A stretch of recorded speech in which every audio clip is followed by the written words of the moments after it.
Hey, everybody. I feel like if you was on Women's Wrestling Talk, you just saw us. But we are here finally doing the episode from last week, but also this week's episode of Dark Side of the Ring. And if you aren't aware of what those episodes are, last week was Magnum T.A, which I thought was a pretty solid episode. And then this week, which is a little bit more, well, they both were kind of sad, but I feel like this one's a little bit more sadder than, last week. We are talking about the Graham Dynasty with Eddie Graham and Mike Graham, which unfortunately didn't have like the best of an end. And so before we kind of break down the episodes, what were your initial thoughts about both episodes? Well, the one with Magnum T.A, I really like that. Just like because I wasn't so like informed on him and just kind of seeing how things went. And man, it sucks how things went out because I actually, think he would have been huger than what he was. Don't play with him. But yeah, no, I definitely liked it. Now the other one is like, oh my goodness, I needed to hold on. Like I needed to hold on to something. Like it was so heavy for me. Like it is very heavy on me mentally, but it was a good episode. It was just a lot. It was very heavy. Yeah, it definitely was. I feel like I guess we'll get into it when we get there, but definitely like I feel like neither one of these episodes was necessarily happy, but the first one wasn't as like I mean it was bad, but not as like damn as the one from this week. So I feel like if anything, this what I would say is with the Magnum TA episode, it wasn't like he was like doing like violence or there was drugs or any of that stuff. It was just a really unfortunate situation that happened. But I guess we can kind of jump into a little different. So again, this was not as dark as some of previous Dark Side of the Ring episodes. Magnum TA was a top star for Jim Crockett Promotions in the 1980s. And even to the point where many thought he may even be a rival to Hulk Hogan at that time. And if you know anything about wrestling in the 80s, Hulk Hogan was, the thing back then. And so Magnum TA or Terry Allen, was his name, originally worked, he was like Inspire Wrestling working in a bar and tried to break into the wrestling business when he was discovered by a wrestler named Buzz Sawyer, who said he would kind of help him get into the business. And unfortunately, Buzz, doing a lot of shenanigans, unfortunately, the carny business that is wrestling, he said he will, if he pay him $10,000, he will help him get a wrestling license. And so, poor Terry got the money from his grandfather. And I just want to know what kind of grandfather you have that can just give you $10,000 because, hello, I will be your grandchild if you need one. But anyway, his grandfather gave him $10,000 and Buzz wound up skipping town. And this was something that also should have been said that back then, wrestling licenses, I'm not sure if there's a difference now as far because I don't run a wrestling promotion or whatever, or nor do I wrestle. But wrestling licenses, particularly in back then, cost between $10 to $25. So he really violated um by telling him that he need $10,000 to help him get a wrestling license, which I thought was kind of shitty. But anyway, Terry was kind of encouraged by Jimmy Garvin, and Terry was able to kind of track down Buzz later on. And even helped Buzz wind up helping him a little bit learning the ropes for wrestling. And so Terry did get the job on wrestling, but never got his $10,000 back, which personally, that would not have flown. I mean, personally, if I give you $10,000 and you think you're going to just show me the ropes after you took my money, you can show me the ropes and then you can be at the bottom of the ropes when I kick your butt. I just feel like we're not playing those kind of games. I don't know why he allowed that. I guess maybe that speaks to him as a person. I'm a nice person, but let's not do bullshit. And so that's kind of where he kind of got his start. And so before I continue, what are your thoughts about that information as far as what we learned about? Was dead wrong. How dare you? You know what? See, I'm too petty because somebody would have been in jail. Yeah, somebody would have been in prison. Like me, because 10,000. You just got 10,000 laying around. You're going to jail. You're going to the big house. Yeah. Yeah, I feel like I'm pretty petty too. And I know Michelle Obama had that quote where it's like, if they go low, you go high. But I'm like, if they go low, you go lower. Sometimes I feel like you have to sometimes go to the floor low because let's not do shenanigans, you know? Like $10,000 in the 80s, like, you know, inflation happened. And so, like, you're thinking about that, like, I'm just, come on, let's be for real. That's insane. The fact that his grandfather even had that give that to him, because I can't think if I could ask my grandfather, be like, so you got 10,000, be like, you got it, sis. You know, I don't know. I mean, I just don't feel like that's happening, but definitely, definitely would have been a little upset about that. And so, if you haven't noticed, if you think of some of the 80s action TV stars from back then, Magnum T.A. did resemble Tom Selleck. If you know the show Magnum P.I., which I do know, thanks to my mom, I do know Magnum P.I., and so he had gotten the name Magnum T.A. off a reference of Tom Selleck at the time from the 80s show. And he was actually, he credited Andre the Giant for giving him the name, which I thought was a nice little play. He also was inspired by Dusty Rhodes, and you know, God rest Dusty soul, but you know, because I keep thinking about Cody, we mention him every 2 seconds, and I'm just like, I mean, I guess. And Dusty was the booker for Championship Wrestling in Florida, and help him kind of get his character in, you know, as far as trying different suits, punk rock jackets, and they kind of settled on the leather jacket and a Harley Davidson motorcycle. And eventually Dusty will introduce Terry to Jim Crockett promotions, where he kind of will start really kind of taking up a little bit. And so he had the look, you know, the thing of the 80s look, 80s wrestling stars. He definitely had the look, had the presence, and definitely could wrestle. And they even said to the point where like women would fall over themselves to kind of get his attention, which is like insane to me. And I think there was even a segment where his ex-wife mentioned that there was at a store one time and a female employee at the store, a woman employee, did faint. And I'm just like, okay. I don't Real. really know how to feel about that's a bit much. I mean, I liked people before, but I don't think I've fainted from anybody. I feel like that's a bit extreme. But that's what happened. And so I feel like let me just bring it to you really quick because I know what you said previously as far as him being that heartthrob, 80s wrestling heartthrob that apparently had all the women weak at the knees. Girl in the mall, real. She's real. She's real, girl. I would been right down past out with you. You've been right laid out on the floor too. Yep.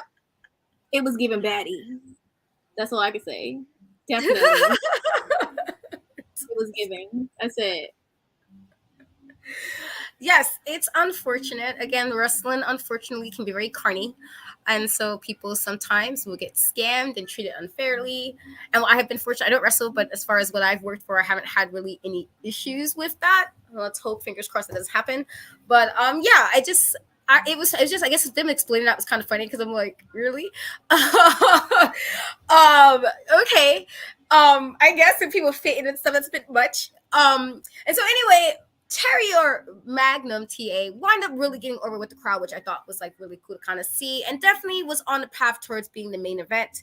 He did have a feud with Nikita Koloff, and even there was talks for him to have a feud with Ric Flair for the world title, and even to the point with NWA wanted Magnum TA to kind of be the next world champion. And so he clearly was the real deal. He clearly was the person. Again, if you think of 80s style wrestlers, I know now we have a different, you know, we have a lot of ranges of wrestling now. And I say this in a good way. Like, you know, there's the smaller guys, there's the guys who's more high flying, there's the lucha guys, there's the Japanese style. We have so many different types of wrestling. But you think of American wrestling in the 80s, it was those guys who was like super buff, some of them, if not most, on steroids with certain hairstyles and the super mustaches and all that other stuff. We knew what to expect. And so he definitely had the look. You know, I'm talking about those police mustaches from the 80s. You know, had all of those.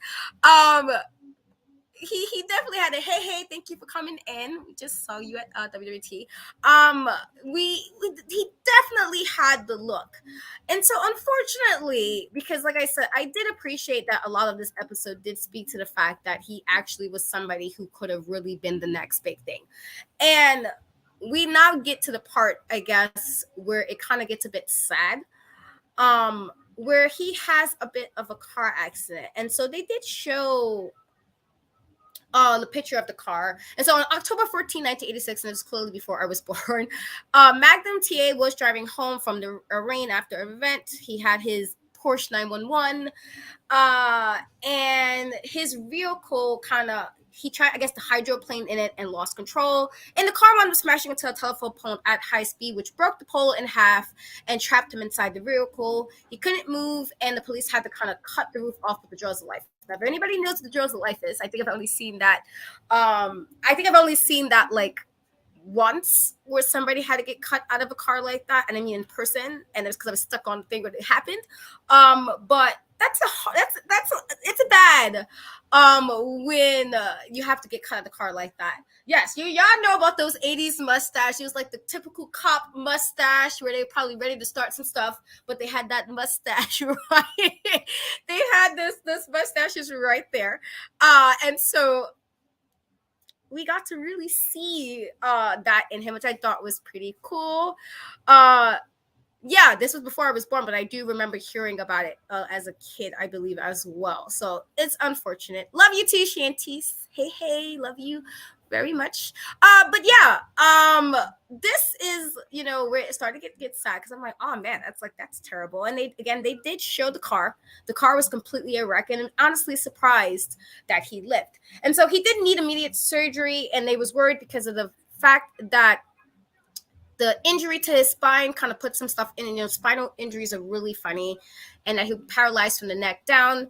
They did say that fans, to the point where they had to turn away so many phone calls because the fans were concerned, which I thought was also spoke to him as a wrestler, that they were calling the hospital to check in, and to the point where it was thousands of people calling in, and at the point where they had fans even holding vigils outside of the hospital for him to get better. And a lot of the people at JCP wrestlers were putting a portion of their week so he could have some kind of income. And then Jim Crockett would, match whatever they can contribute. And so I thought, considering all of this, it's kind of unfortunate. And of course, wrestling being wrestling, because you think of all the situations when something really real happens, and then wrestling making it into a storyline, because why wouldn't they?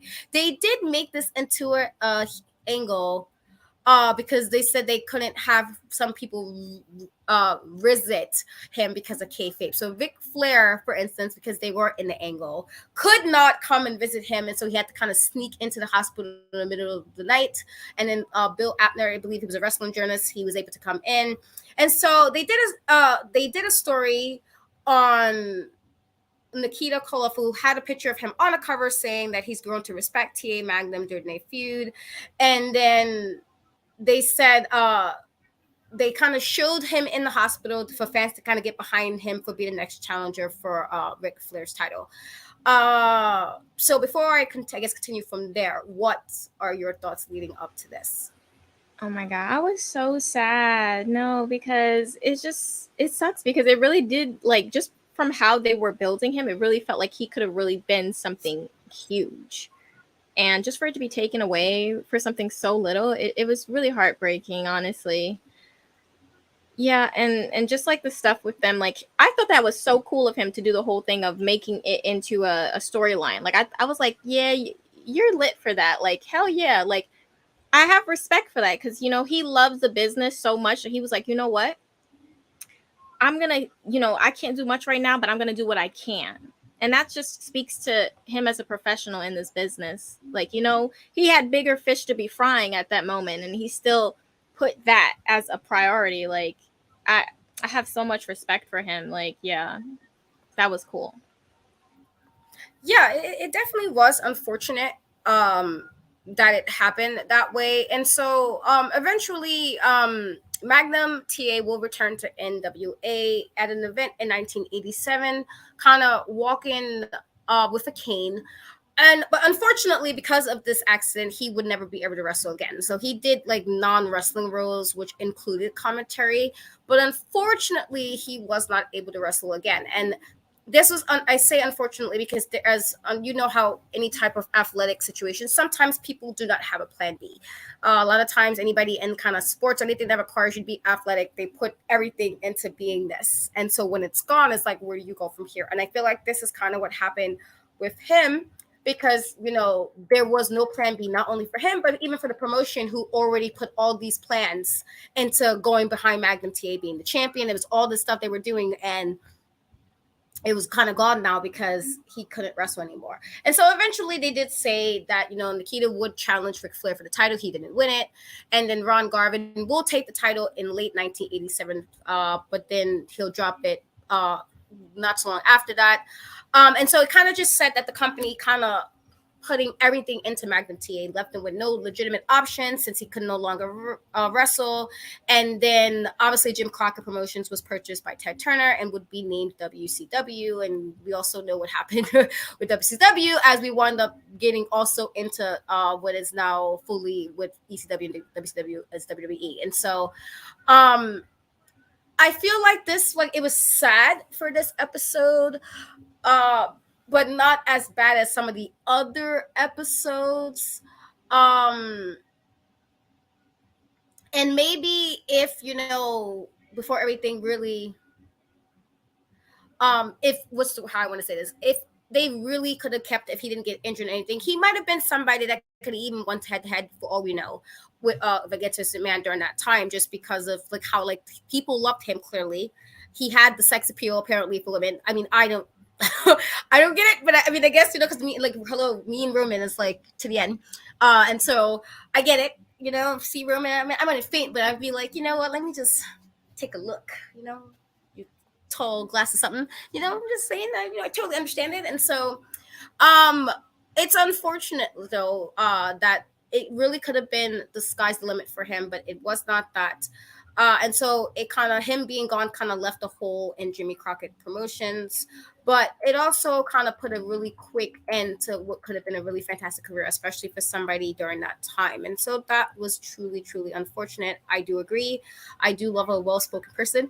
Um, and it's definitely, like I said, it was sad, but not as sad as some of the other ones where you're like, damn, like, because he's still around, just not able to wrestle anymore, and so that was unfortunate. So what are your, I guess, final thoughts on that?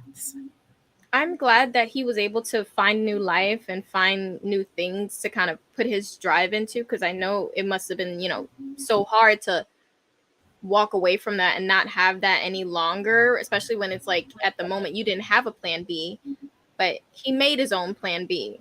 And clearly he's doing great for himself. He's done a lot of stuff. He has, a wife that he found new love.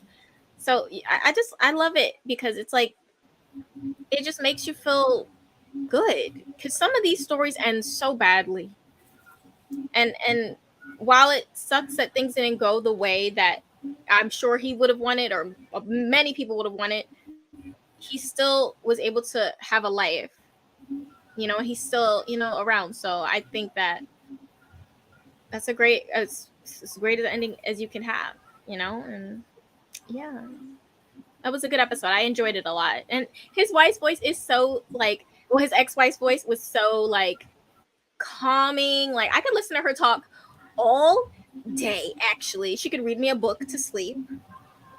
Okay, well, don't do that. But I'm saying she could if she wanted to.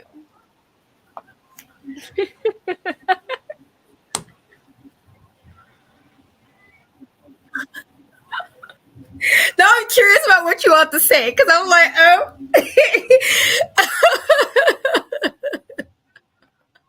Now I'm curious about what you want to say. Now I want to know.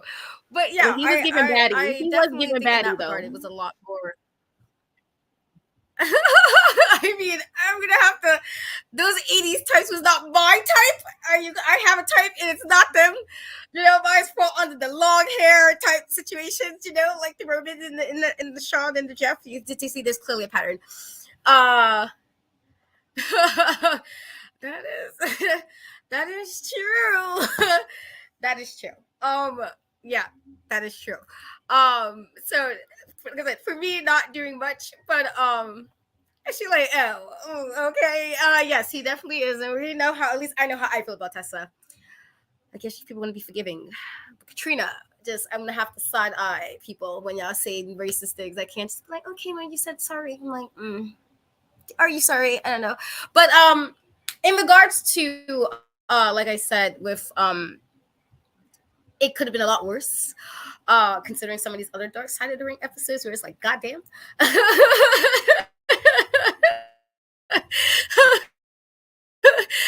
Yeah. That's how that pretty much end. Listen, it is. I mean, it is. It's a fact, though. It's not like he's not. He is. So it is. It is a fact. But at least in this regard, it wasn't as bad as some of the other episodes we've gotten on Dark Side of the Ring. So then let's now move on because this episode was definitely a lot more heavier into the episode for this week, which was the Graham Dynasty with Eddie Graham and Mike Graham. And so Chris Jericho was narrating because I felt like he really wasn't the last. Unless I completely just ignored his. I might have honestly ignored if he was in the last episode, but he definitely was in this one as far as narrating. The Chris Jericho voice. I knew that off like that. And so Jim Cornette does start the episode talking about the history of champion wrestling from Florida, and how back then during the glory years of that promotion, the Graham family was either behind the scenes or on the wrestling card, and that they kind of drew thousands and thousands of fans and had like what was considered Super Bowl ratings in the state. And then we also get to hear from Nicole Bazat, I hope I'm pronouncing her name right, who is the daughter of Mike and granddaughter of Eddie, and she kind of talks about how she was brought up a little differently because her different wrestlers would be on her couch, and that Andre the Giant did scare her as a child. I mean, he is a big guy. Um, so I'm like, I mean, I guess, I think if I was a little kid, I'd probably be a little bit afraid of Andre as well because he's a big guy, and I stopped at 5'2". Listen, I totally didn't recall his voice at all in the last one, and that might just been me because I wasn't gonna be honest. His voice is not like how you just know his voice, and I'm like, I don't know why I didn't remember hearing it, but clearly, yeah. Listen, I just totally didn't. I just totally didn't remember his voice hearing the last one, but yeah. So she talks about how it was like the family business, and Jim Cornette says everybody kind of wanted to work in Florida because not only the weather, the money was good, there was the girls, and it was a chance to learn from Eddie Graham because he, would make a person believe they were the toughest man in Florida, and they would get some classic FCW footage. And so they also show Kevin Sullivan, who said Eddie was a genius in the business, and said that Eddie's father also died pretty young. And so I kind of think that's kind of set up for how the rest of this episode kind of play.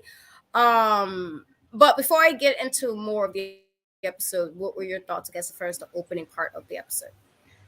This was so sad. Like, I genuinely, it was so sad. And then just like, I think, you know what? I don't want to say because it sounds terrible. Like, that was a good setup for them to say, oh, he died young, but they didn't specify until the end of the episode. I was like, oh, that was like I didn't know that. I'm like, wow, like this is so deeply rooted, So I thought it was a good touch of them to not say, like they didn't go into detail on how he passed until the end, and then it all kind of like wrapped together with the story. But yeah, it was just so sad. Yeah, I definitely think that was kind of them set. If you didn't know, at least kind of setting it up. And so they kind of give you some background information on Eddie. And so they also had somebody, a woman who was the wife of Don Curtis, Dottie Curtis, who says her husband met Eddie in 1952 and they became friends. And he was the promoter in Jacksonville and asked Eddie to join him. And she even says that the business will have another Eddie Graham, which I guess speaks to how he was in the business. And so Eddie was born Eddie Goss, and his career changed when he took the Graham last name from Dr. Jerry Graham. And Jim Cornette mentions he was the originator of the Graham Dynasty. and he carried himself like a star and had the gift of gab. And then they showed some more footage of him from that time period. So back then, especially in New York, for some reason, it said brother teams were kind of over at that time. And so if you look alike, you can say you were brothers. And so the Golden Grand Brothers were born, and they were like a huge hit in New York, where they have even sold out MSG. And I think Jim said they might have made close to six figures in 50, which will be like about $1 million today, which I think, for that freaking solid. I mean, give me, you know, pretty wild if you just like, oh, you guys kind of like two white guys kind of look alike. Here we are, you guys are. But that's kind of what happened with the start of the tag team for them. And they also talk about this incident where so Dr. Graham was a bit of an alcoholic, and he had some mental health issues. He did cause a lot of trouble. He liked to go into bars, start people, and start fights. And there was a moment which I thought, I was like, all right, where they talked about the story with his mom, where his mom was in the hospital, and he told the doctors in Phoenix, Arizona, that she better come out alive, but she passed away. And so he returned to the hospital with a shotgun, 38 caliber revolver, and a 8-inch hunting knife. He goes to the ICU, he shoots a doctor, and then he grabs the stretcher with his mom, and they try to take him, and he throws his mother corpse and yelled, I just want to take her home and bury her. And this was literally like all of the first after. And so I thought that was pretty insane, honestly. And I'm like, okay, I totally understand. It has to be a hard to do with your mom dying.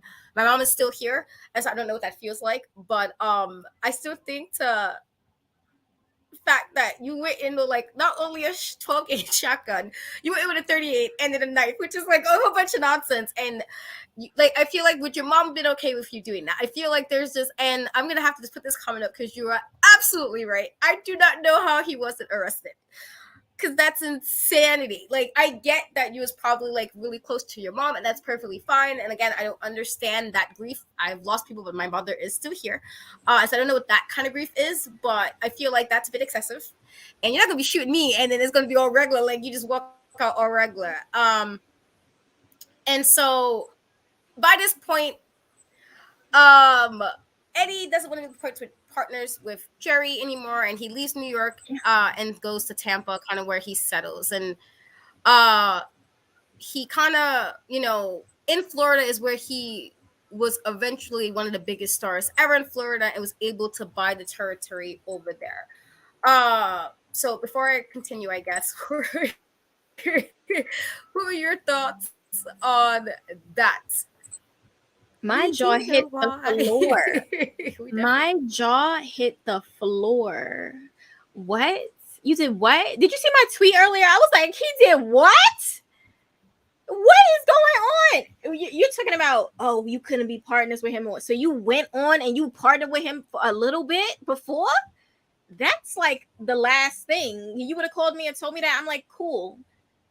I'm changing my number. What are you talking about? That you went back a few times? Oh no. That is something different. What you mean? It's illegal. Isn't tampering with a body isn't that illegal? What is going on? I was so confused. I'm like, huh? What? No, I couldn't even believe it. I was oh no. And then the lighting the cigars with $100 bills. Why would you do that? Why would you do that? What's going on with you?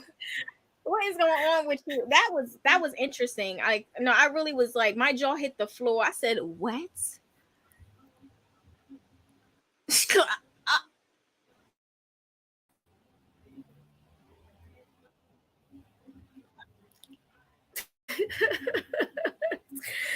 I mean, I'm not. Maybe it's because I'm I'm not rich, so I don't think I'll be burning some hundred. Even if I was rich, I feel like I wouldn't be burning nobody. And I do agree that there was definitely enabled behavior. But that's I can go into a whole detail about that. Thank you so much for hopping on. We appreciate you, and hopefully we'll catch you at next week's. But I can go into a whole nother thing about why, how enabling is actually like not good in situations like this. But we'll be here for like a whole nother. We don't need to do that.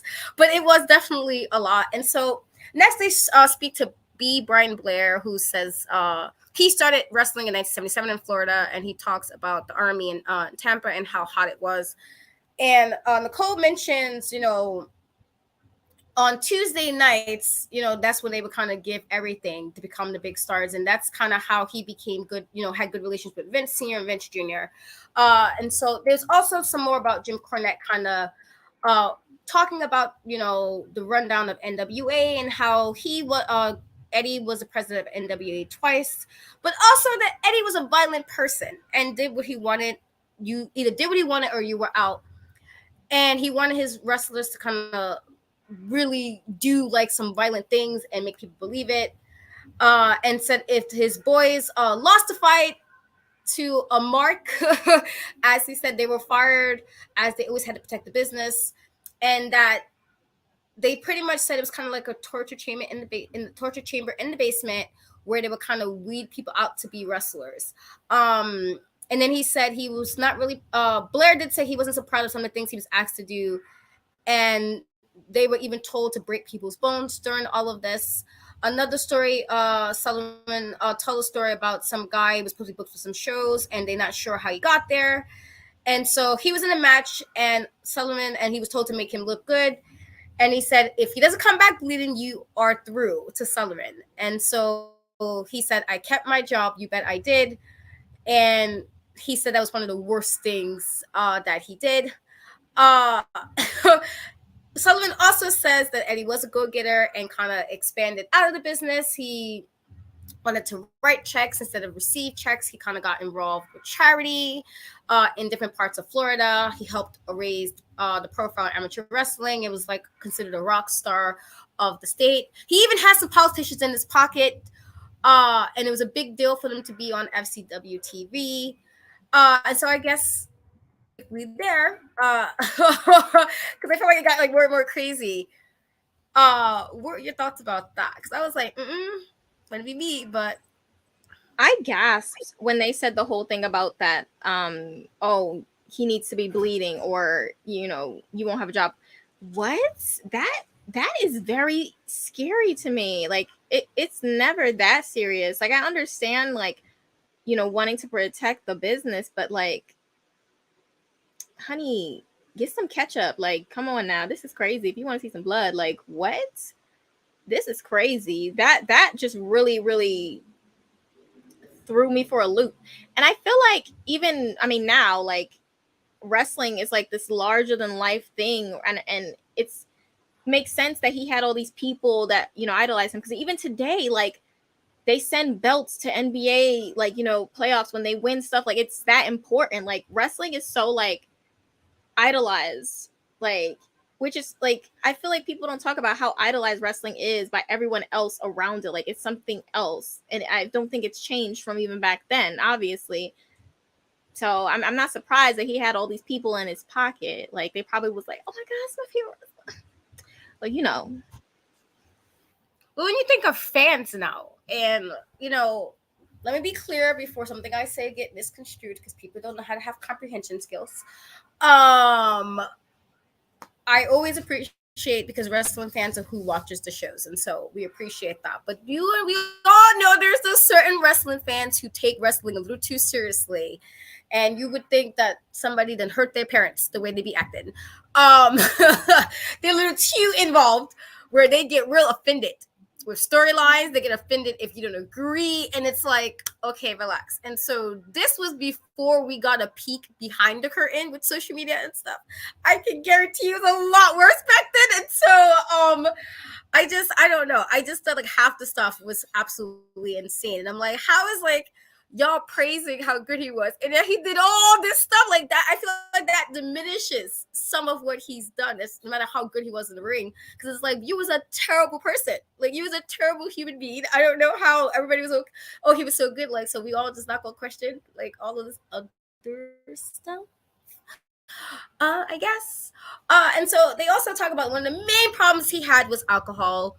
And there was a story that, and they wound up having an interview from his son Mike, where it was like he was drinking and taking his boat out, and his Mike thought then he was going to kill himself then, and so he took, Eddie took his bike, and was going to jump off a bridge on the boat, and he didn't make it in time. But if he did, he would have died. And so there was an interview, I think, from 2010 where Mike was talking, where he said Eddie was a lovable dad, but he was also very high demanding and put very high expectations on him, and that he was like always pressured, and there was a lot of scrutiny being Mike Graham because who his dad was.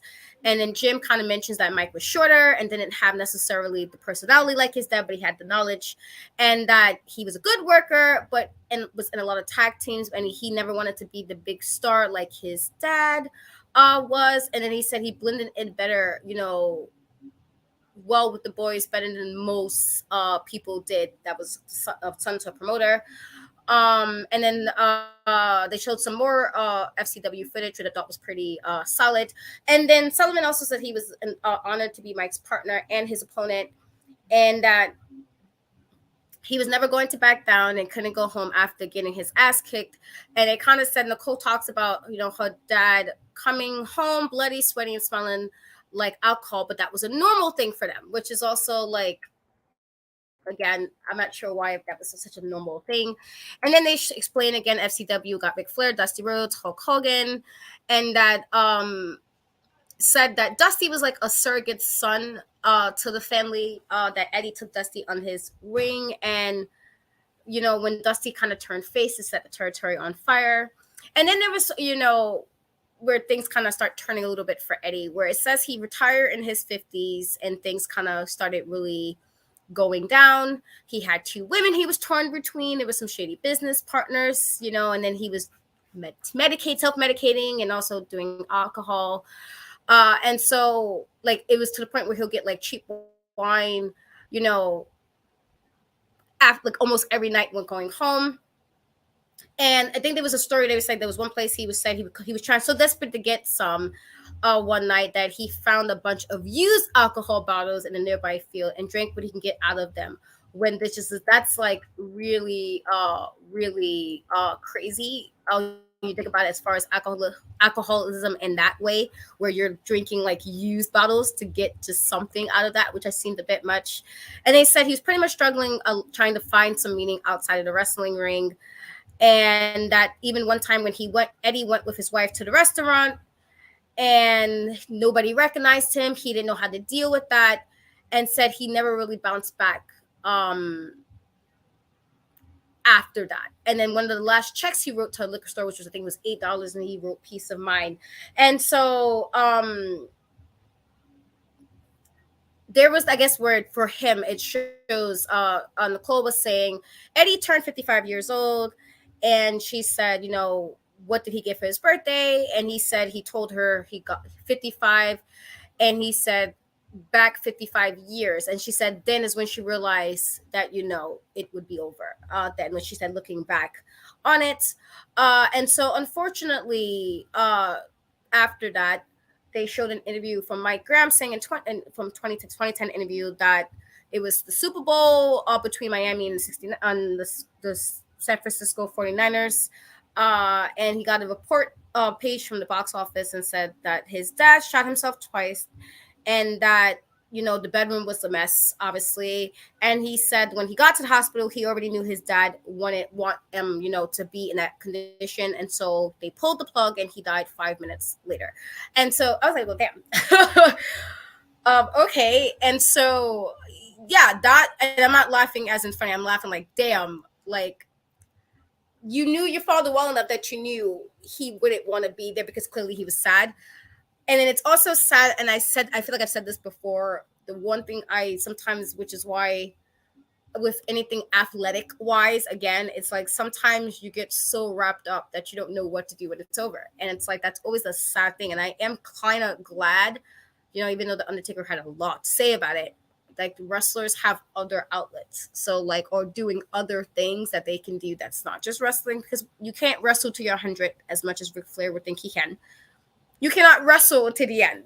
You know, wrestling will, unfortunately, any type of, you know, things with sports or athletic, you can't really do that for the rest of your life because you get older, your body changes, things don't work the same. And so that was pretty like, damn, like, wow. So what are your thoughts on that? I guess leading up to that. My heart really broke for his son, Mike, because I feel like he was spending so much time trying to live up to his expectations, and then for him to go out the way that he did, I couldn't imagine how traumatic that was for him, and then having to make that decision to, pull the plug, and just seeing him, like the whole field thing, like that was like, I don't know how low you could possibly be mentally, like what you could be feeling in your heart to be in that position, to be in the field looking for any type of, alcohol to just numb something. Like I can't imagine. And it was really sad. It's really sad on all points. Like, just thinking about what he was going through. And it said, yes, he did a lot of dirt, but it sucks. You never wish for someone to feel that low about themselves. And then just to get to that, is I'm a little bit about that, because it's just like, you can't really, I don't agree with that at all. You don't know how someone's feeling in that moment.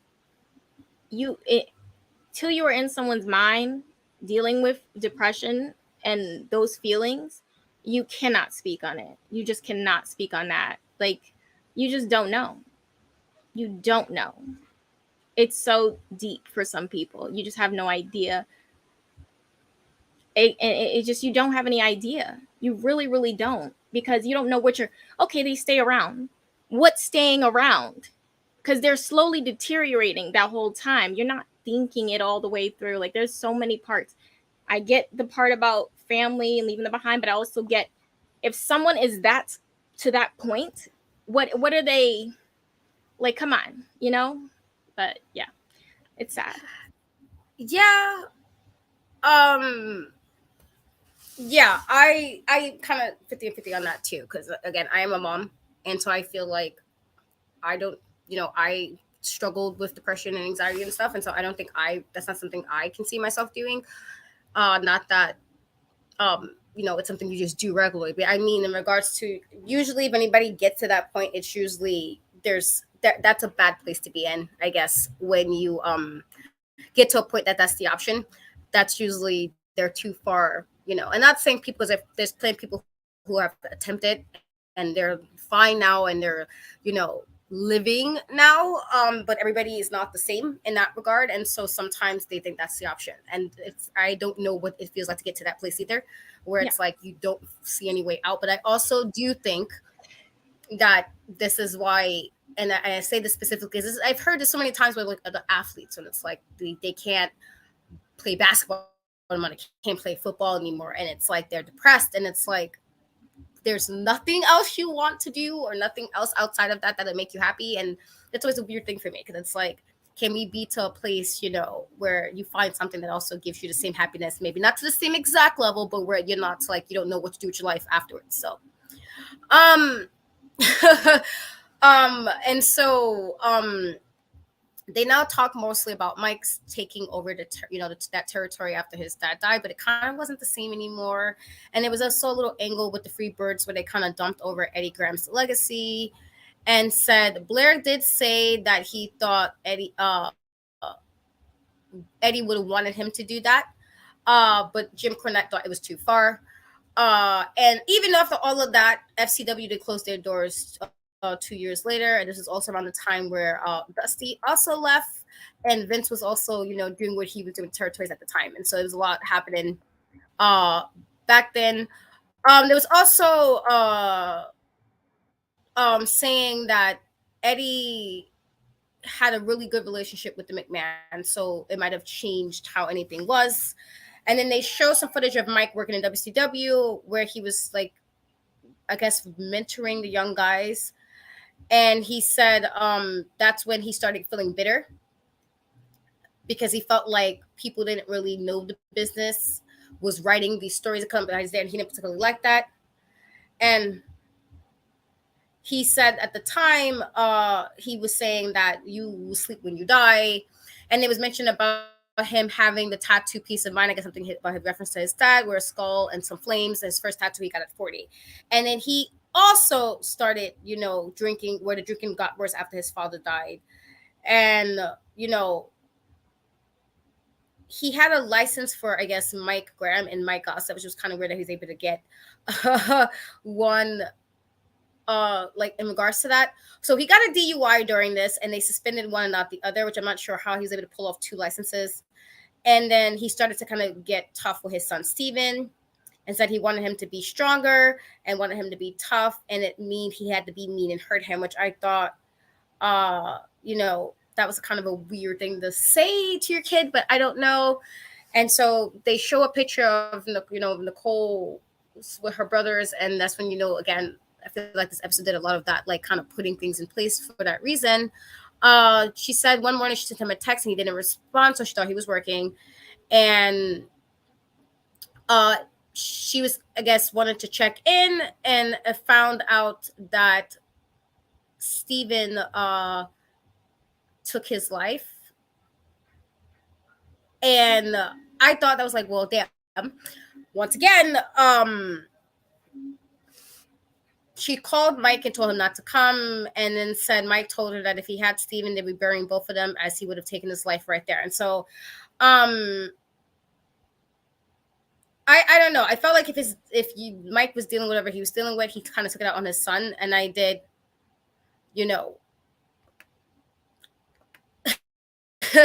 I feel like they're just the hurt, Blair saying he wasn't sure what demons, and I'm like, I don't know. I feel like this is clearly a family where a lot of stuff was happening. And then she also said that Eddie doing what he did kind of made suicide like an option, and that she like was more concerned about Mike after all of this. And so this was in 2010, and he said something about along the lines of, I must have been a shitty father and a shitty son. And I was like, oh, okay. Again, very like such a kind of a sad thing to say. And then Nicole starts talking about her own daughter, and told Mike that this all ends with Steven, and saying, look at her, she doesn't deserve this. What your dad did was horrible. What Steven did, we're never going to recover from. And he agreed at the time, but unfortunately 2 years later, he also did the same. And so the story is Mike and his wife were in Daytona Beach for bike week, and she went to go see some friends. And when she came back, she heard a gunshot, and Mike was dead, wearing Steven's cowboy boots. And, it kind of saying she had to pick up the pieces from her brother, and then also the situation with her dad. And so they even then go back further again, talking about Eddie's father who killed himself and Eddie's brother Skip who killed himself.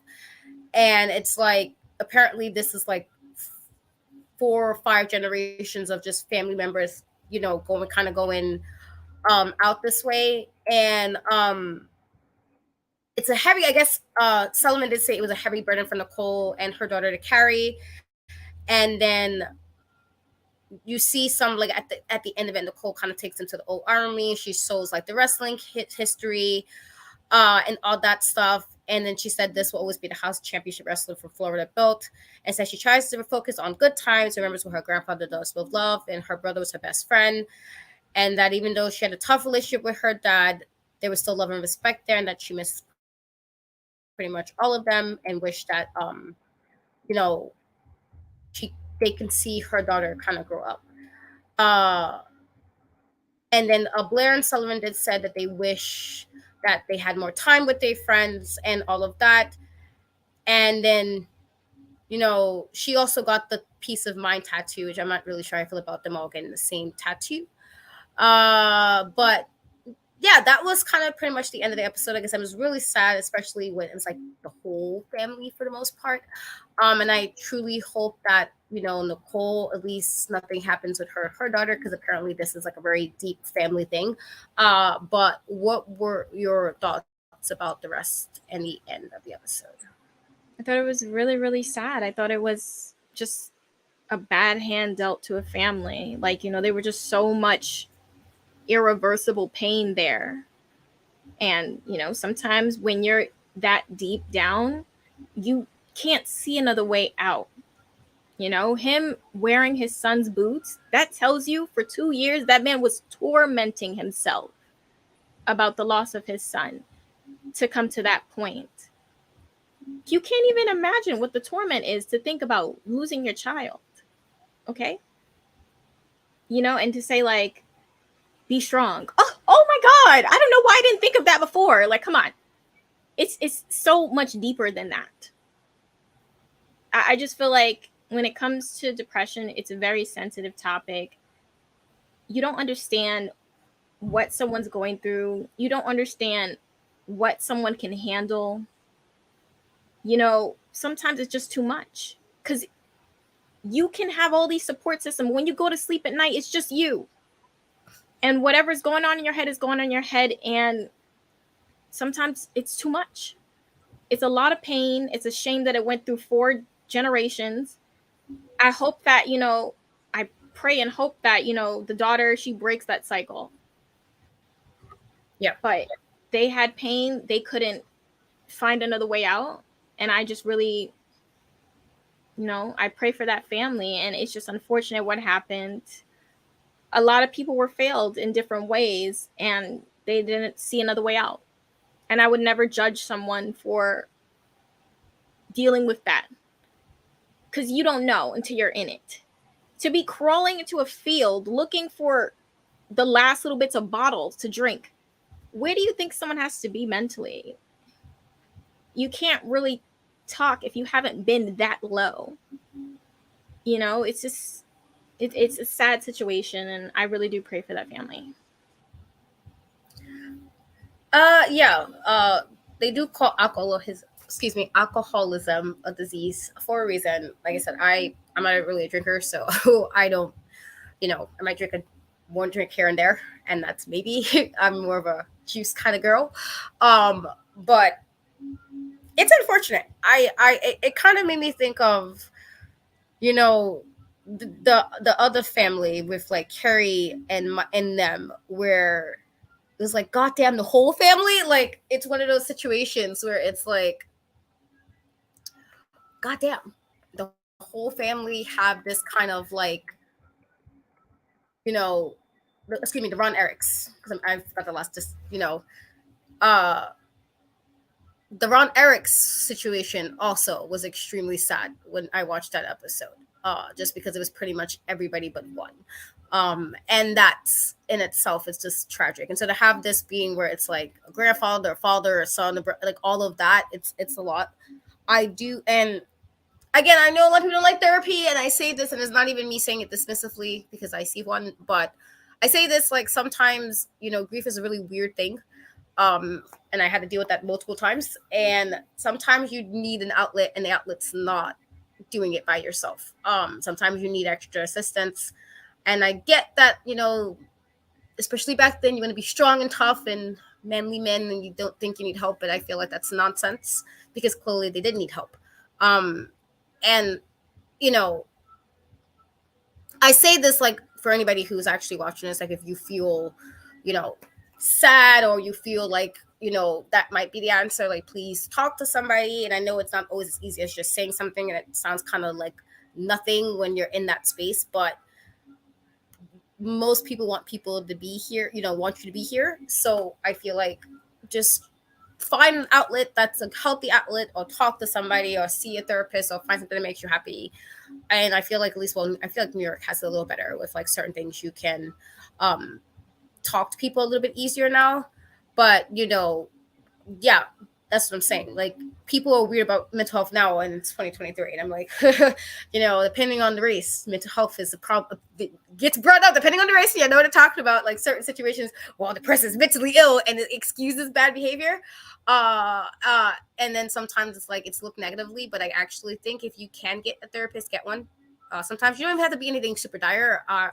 Sometimes you just need somebody who's a unbiased person who's just kind of there to, shit happens and the world's crazy sometimes. And I like, in the wrestling situation, I'm not a wrestler, so I don't, and I damn sure wasn't in the business in the 80s, and I'm sure it was even worse back then. So I don't know what those parts are, but I'm hoping that we can get to a place at some point with mental health. I mean, it's a little better, but it's still very stigmatized, or it's used dismissively. Like, a person's like being a bitch one day, and it's like, oh, I'm bipolar. And I was like, let's not do. I'm always funny about that, because I'm like, if you're not diagnosed, don't say you have bipolar if you don't. I feel like that's something that really needs to be diagnosed, and so you shouldn't like just throw that out there. Or don't be like dismissive, because then it makes people who really are struggling like, okay, so I don't know, just if you're struggling, and it's just, again, anybody who's listening, just please reach out, because people want you here. But it was definitely just a really heavy situation. I was like, the whole, like, I think I didn't feel that sad since the Von Erichs, because that, like, I was like, damn, like, the whole family, it's like, what do you, like, the person who's left, it's like, what do you, like, that's a lot of trauma, that's a lot of like grieving, and it's, if you even probably ever get over it, because of the way everything happens, it's a very negative way. It's not like the person died of old age or they got sick. It was like more self-imposed. But yeah, that's the way it ended. Like I said, very unfortunate. I believe next week episode is on the original Doink the Clown. And so I'm not exactly sure. I don't really know too much. Like, I know there was different versions of that character, but I'm not really sure I know too much about the original one. And so I guess we'll see next week. And hopefully it's not as like sad as this week's episode. But everybody, thank you guys for who were watching with us, and sorry if it seemed really sad in the present. The episode was, again, very heavy, so we apologize. We were just like recapping what happened. But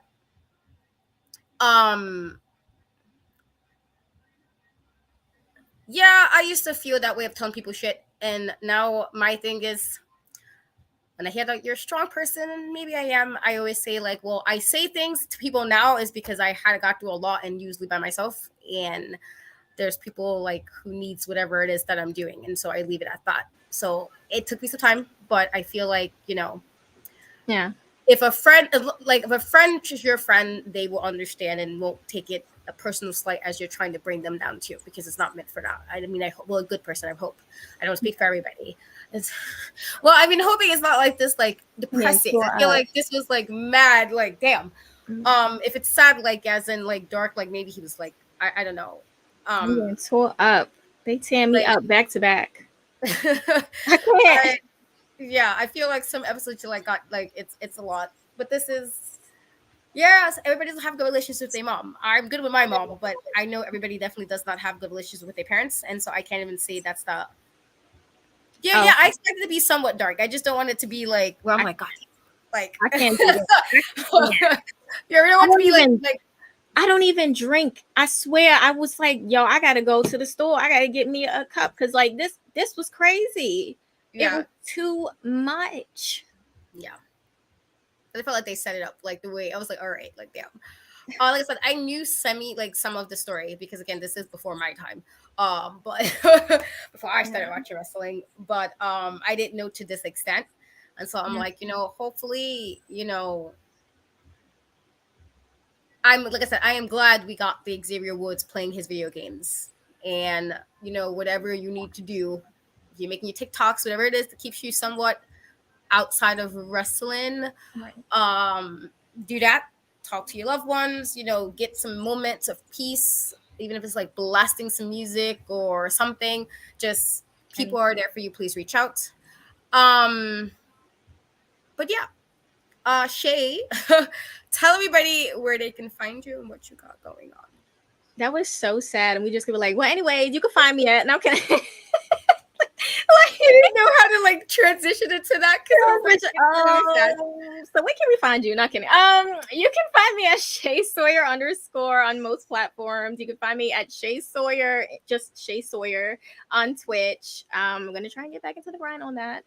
Cal, don't judge. And you can catch the Big Pop Theory podcast every Monday. This week we did not have an episode again because I said life be lifing, but we will be back with a new episode this coming Monday. And then you can catch me on Thursdays right back here with this pretty face for another sad review of Dark Side of the Ring. And for NXT as well at 7 p.m. on Women's Wrestling Talk, and 5 p.m. with Aisha Lomax and Lyric for Women's Wrestling Army. So yeah, it's a lot. Just wanted to say I'm sorry. That sucks. I'm so sorry. My condolences to you, and I hope you keep pushing forward.